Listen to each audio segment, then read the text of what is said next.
Deux lycéens landais décrochent une médaille d'or au concours Lépine à Paris. Ils sont premiers dans la catégorie objets connectés. Alors, on vous a raconté la semaine dernière l'histoire de Timéo et de Yanis, élèves de terminale au lycée professionnel Saint-Joseph de Gabarret, inventeurs du chandelier connecté. C'est une sorte de bougie qu'on peut allumer à distance. Les deux jeunes landais ont été encadrés par un autre médaillé landais du concours Lépine, Benoît Mirambeau. Il les a suivis pendant 2 ans. L'inventeur qui vit à Saint-Justin leur a transmis la passion d'inventer, une passion infinie, nous confie-t-il. C'est un peu comme quand on est enfant devant le sapin de Noël, quoi. C'est exactement la même sensation.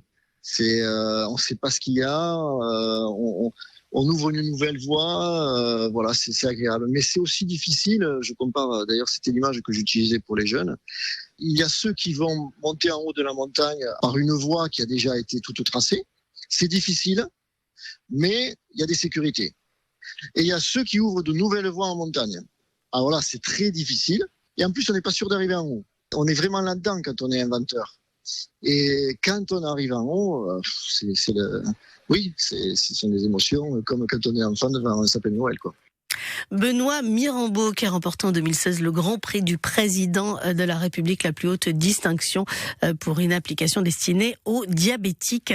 L'inventeur landais a failli réitérer puisqu'il termine 3e de cette dernière édition grâce à son application Patrimoine Tour. Elle met en valeur le patrimoine des villes et des villages. Et le concours Lépine 2024 a récompensé cette année des lunettes connectées destinées aux personnes malvoyantes.